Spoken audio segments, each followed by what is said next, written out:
My parents decided to move to this town on a whim. There is no better explanation. They were fed up with the high prices of rent in the city, and in Sutton they could afford a whole house with 3 bedrooms. I had my own room, they had theirs, and we even had an extra room for guests that would never come. My parents didn't know that then, though. The town was cute enough at first, small center with shops and a marketplace. We also quickly realized that the people here loved all sorts of community activities, fruit and vegetable contests, a celebration for each season, and regular town meetings. Everything they could think of to distract themselves from what was wrong with the town. I wasn't happy with the decision to move at first, but tried coming around when I saw how happy it made my parents.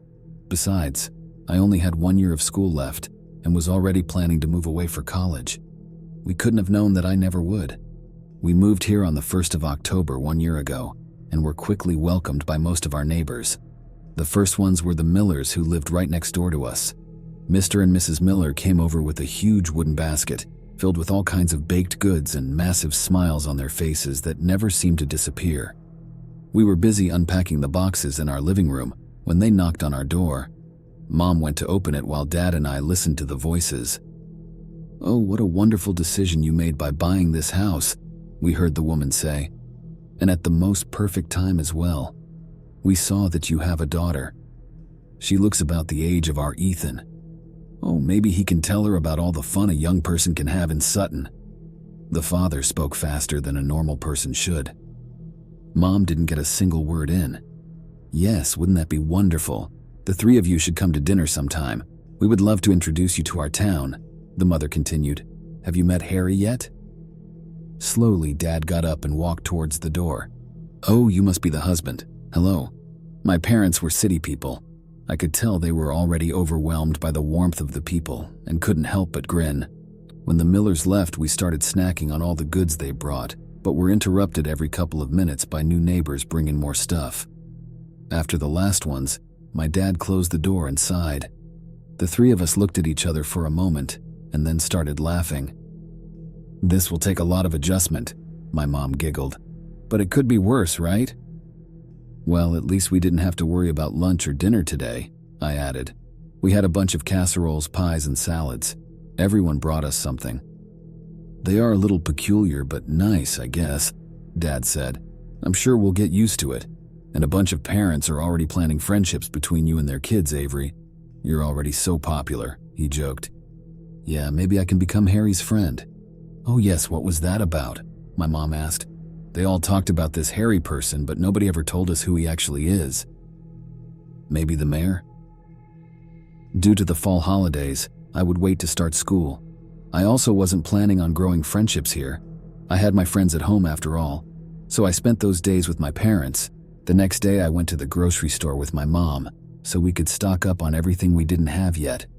We walked to the town center, which only took us 10 minutes to the store one of our neighbors recommended. I expected a real grocery store, but it was more like this tiny kiosk with only the most essentials. They had no name brands and were mostly stocked with vegetables and dairy items. The woman behind the register gave us a big smile. "Wonderful choice of items you made here. You know, everything we sell is produced locally." "Oh, that's nice," my mother said. "Yes, it is, isn't it? Even stuff like toilet paper?" I asked. "Well, no, not everything, but almost everything. We do not rely on the outside much, and we don't need to. Harry wouldn't like that," she whispered in that last sentence. Mom and I exchanged a curious look. "Yes, well, who exactly is this Harry? We keep hearing that name and—" Mom stopped speaking when she saw the face of the woman change completely. She'd lost all color. "You will learn soon enough, but hopefully not too soon. Just remember, we all stick together here." This confused us even more, but the woman wouldn't answer any more of our questions. Instead, she tried distracting us with all sorts of information about the upcoming fall festival. I wish she would have been right, and that we would have had more time. But as it happened, I saw Harry that night. My parents had already gone to bed. The street was so quiet that you could have heard a pin drop outside. I was in my room, watching a show when I heard footsteps, if you can call them that. It sounded more like someone dragging themselves over the floor. I walked over to the window but couldn't see much at first. The street was dark, All the lights in the houses were out. I'd noticed people pulling down their shades earlier in the evening already. But as my eyes adjusted better, I saw where the sound was coming from. I saw a man in ripped clothes with something that looked like straw hanging out from his arms and legs. His movements seemed awkward and slow. His body was all crooked and bent, almost as if he were hurt. But every now and then he would slightly change directions, going in a zigzag line. I couldn't really see his face until he stopped, right in front of our house, and started looking up at my window. Suddenly, I was painfully aware that my room was the only one around with a light on. My breathing got heavier, but the rest of my body was frozen. And that's when my door opened and my light was shut off. I tried to scream, but no sound came out, and suddenly a hand pulled me out of my room and into the hallway. It was Dad. "Did you see that?" he whispered. I saw Mom standing in front of their bedroom door. I nodded, not really able to speak. "What a freak," my mother said. "Joanna." "I'm just saying it's the middle of the night. He looks like he's on drugs." "Why did you pull me out here?" I asked, my voice finally back. I didn't want to admit that my parents might be as scared as me.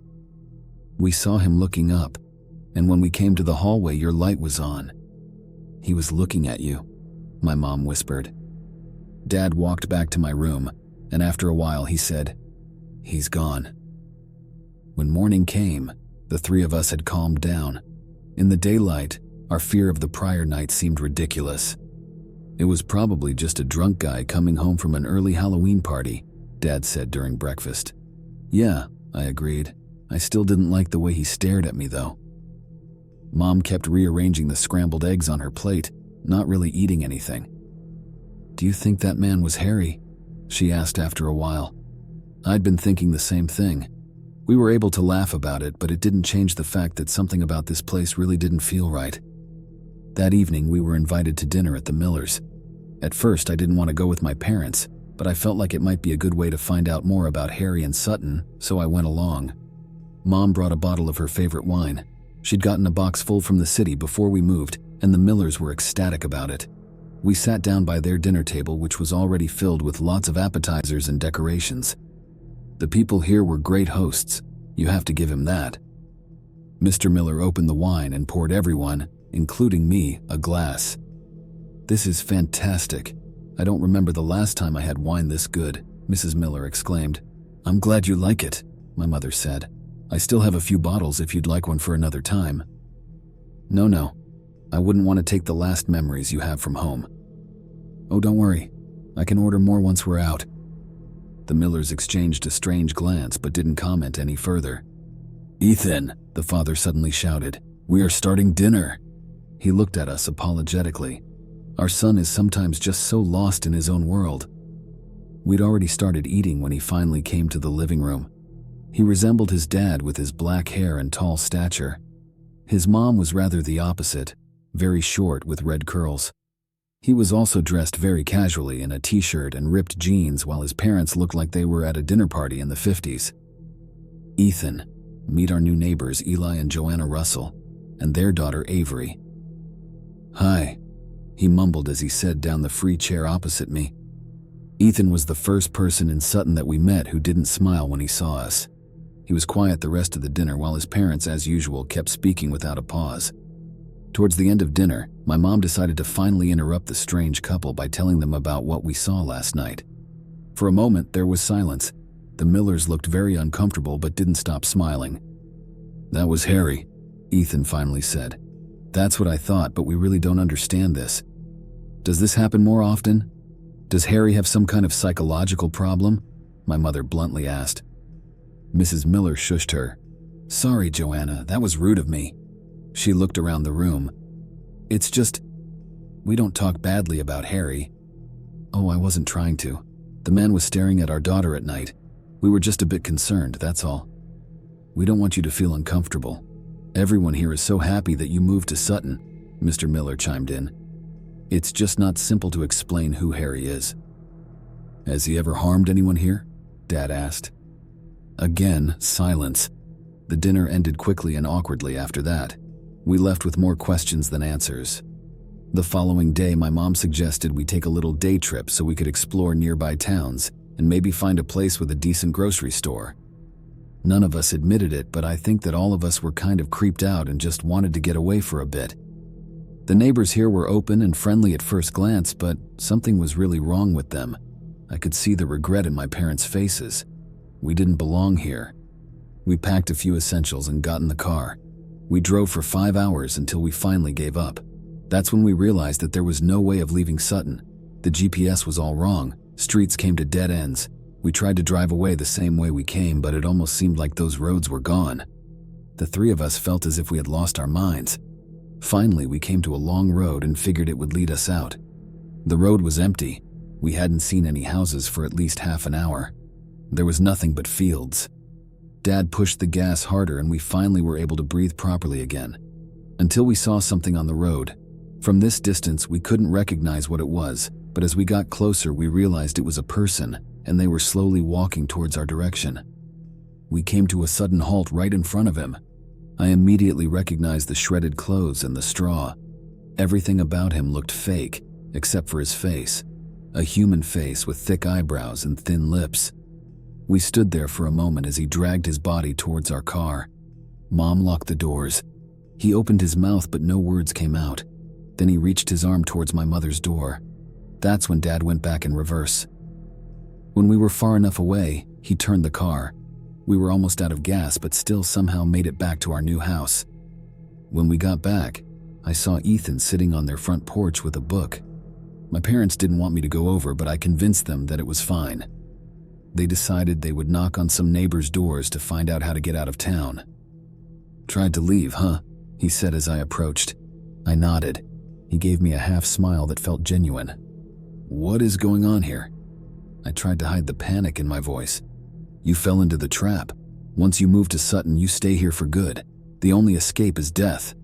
I swallowed. "That's ridiculous." He shrugged. "Doesn't make it less true. We came here before to look at the house. We left after that." "That was before you actually lived here. Now it's too late." A million thoughts raced through my mind, but I realized there was no use denying what he was saying. We had just driven for hours through a tiny town.